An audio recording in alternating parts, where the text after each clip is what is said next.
তোমাদের সকলকে good morning জানিয়ে আজকের ব্লগটা আমি শুরু করলাম। আশা করছি তোমরা সবাই ভীষণ ভালো আছো, আর আমরাও কিন্তু খুব খুব খুব ভালো আছি। চলে এসেছি তোমাদের কাছে আজকে আরও একটা নতুন ব্লগের সাথে।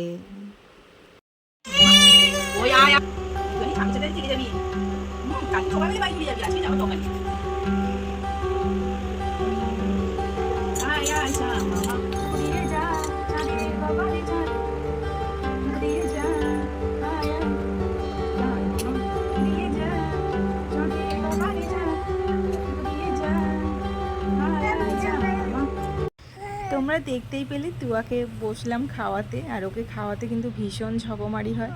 তো আমাদের চা খাওয়া হয়ে গেছে, ওকেও সকাল সকাল ওর ব্রেকফাস্ট করিয়ে দিয়েছি। তারপরে আমি চলে এসেছি রান্নাঘরে, কিছু রান্নার জোগাড় আমি করে ফেলেছি। আর এইখানে দেখো, এই ফুলটা কি তোমরা কেউ চেনো? ফুল তো অনেক কালারের দেখেছো, লাল, হলুদ, সাদা। এটা কিন্তু গ্রিন কালার একটা সুন্দর ফুল। এই ফুলটা কিন্তু খায়। তোমরা যদি কেউ ফুলের নামটা জানো অবশ্যই কিন্তু আমাকে কমেন্ট করে জানিও, না জানলে সেটাও বলো। তারপরে এখানে দেখতে পেলে মাছ ধুয়ে আমি নুন হলুদ মাখিয়ে রেখে দিয়েছিলাম।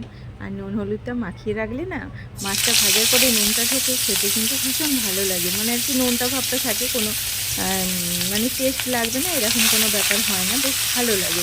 মানে কেউ যদি ভাজা খায় তারও মুখে ভালো লাগবে। তো চলো একে একে আমি রান্নাবান্না করে নিই। আর তারপরে এই দুদিন ধরে যা বৃষ্টি শুরু হয়েছিল, মানে বলার মতো না। আর সত্যি হঠাৎ করেই এত গরমের মাঝে মানে ঠান্ডা, সে মানে বৃষ্টির পরে যে ঠান্ডা, মানে পুরো ব্ল্যাঙ্কেট গায়ে নিতে হয়েছে। এটা কিন্তু শুধু একটা রেকর্ড। মানে এই এত গরমের দিনেও আবার ব্ল্যাঙ্কেট নিয়ে পাখা বন্ধ করে ঘুমানো, সত্যি এটা অবাকজনক একটা ব্যাপার কিন্তু আমাদের সাথে ঘটলো। এই দেখো, 1:45 বাজে, 1:45-ও বেশি হয়ে গেছে। টুয়ার ঘুম কিন্তু এখনও ভাঙছে না। মানে ঘুম বলতে ওর এটা সেকেন্ড টাইম ঘুম। ঘুম থেকে ওঠার পরে আবার একটু খাও খাও করে একটুখানি ঘুমিয়ে পড়েছে। সেই ঘুমটা কিন্তু ওর এখনও ভাঙছে না। জানি না কখন স্নান করবে আর ও কখন খাওয়া দাওয়া করবে। তো যাই হোক, ও ঘুমাচ্ছে বলে কিন্তু আমার রান্না করতে আজকে বেশ সুবিধা হচ্ছে। আর আজকে তো আমি একটুখানি বরবটি কেটেছিলাম। তো বরবটির তরকারিটা না আমি খুব একটা ভালো করে বানাতে জানি না। মানে বরবটিটা যেইভাবেই বানাই না কেন খেতে খুব একটা ভালো লাগে না। এই সবজিটা মানে খুব একটা ঠিক ভালো লাগে না। তাই আজকে বরবটিটা ভেবেছি একটু চচ্চড়ি টাইপের বানাবো। জানি না খেতে কেমন হবে। আর এটার মধ্যে একটুখানি মাছের হাফ টুকরো একটা মাথা ছিল, সেটাই ভাবছি এর মধ্যে দিয়ে দেবো, দিয়ে একটু চচ্চড়ি বানাবো। এটা যদি একটু মাছটা পড়ে তাহলে হয়তো খেতে একটু টেস্টি হতে পারে। তো আমি তো জানি না বানাতে, যা হোক করে যেমন পারবো বানিয়ে ফেলবো। খেতে মোটামুটি একটু টেস্টফুল হলেই হলো। তো চলো তোমাদের সাথে একটু গল্প করতে করতে রান্নাটাও আমি সেরে ফেলি। দুদিন ধরে যেহেতু অনেক বৃষ্টি হয়েছিল, তাই জন্য আমার আজকের দিনে কাজটাও কিন্তু অনেক বেশি ছিল।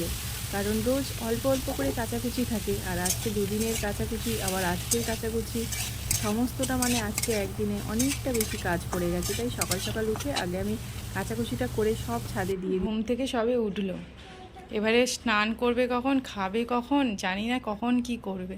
টাইমটা পুরো উল্টো হয়ে গেছে ওর। এত মানে লেট করে ঘুমাচ্ছে যে উঠছেই আবার, মানে এত লেট করে যে ওকে কখন আমি কি করাবো বুঝতে পারছি না। সবে জাস্ট ঘুম থেকে উঠলো, আমার রান্নাটাও প্রায় কমপ্লিট হয়ে গেছে। ওকে আমি তাড়াতাড়ি বা স্নানটা করিনি, তারপরে খাওয়াবো। 2টো বেজে যাবে ওর খেতে খেতে। চলো টুয়া, চলো স্নান করবে মাম্মা, চলো চলো বাবা চলো।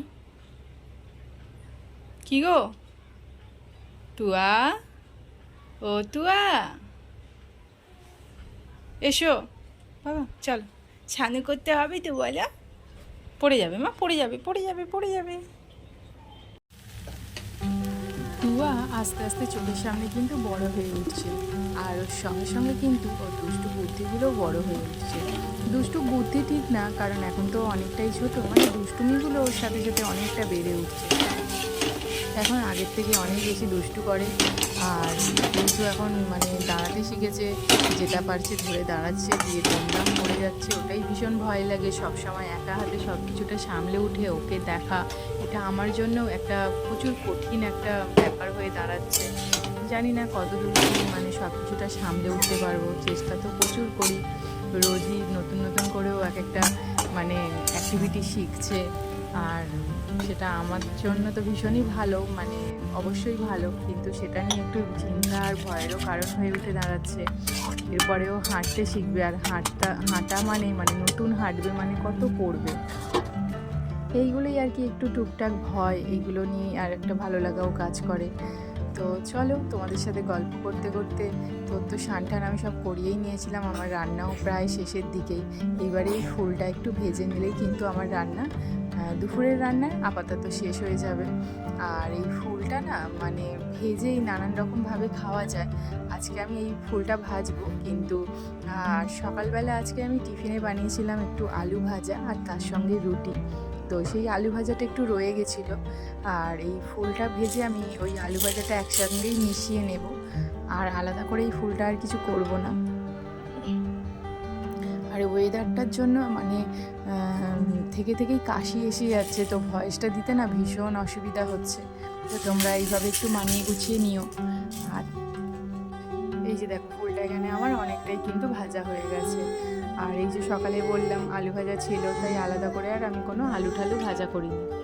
এই আলু ভাজাটা দিয়ে এটা আমি মিশিয়ে নেব। তো দুপুরবেলার মতো আমার লাঞ্চ রেডি হয়ে গেছে। তো চলো এবার খেয়ে নেওয়ার পালা। আর খেয়ে নেওয়ার আগে তো স্নান করতে হবে, কিন্তু এখনও আজকে আমার স্নান করে ওঠা হয়নি, কারণ ওর পিছনে করতে করতে আর আজকে অনেক কাচাকুচি ছিল, সমস্ত কাজ করতে করতে অনেকটা লেট হয়ে গেছে। তো আগে মেয়েকে খাওয়াবো, তারপরে গিয়ে স্নান করব, তারপরে সমস্ত আবার কাজ সারবো।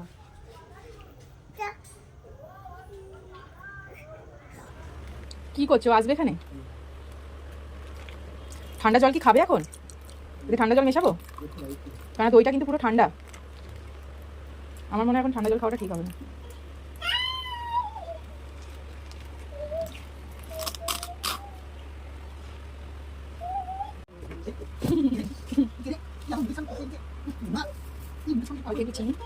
মিষ্টি ভালো লাগে না,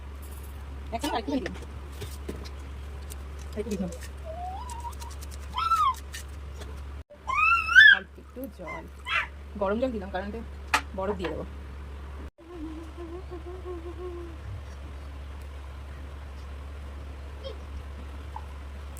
আজকের ব্লগটা আমি এখানেই শেষ করলাম।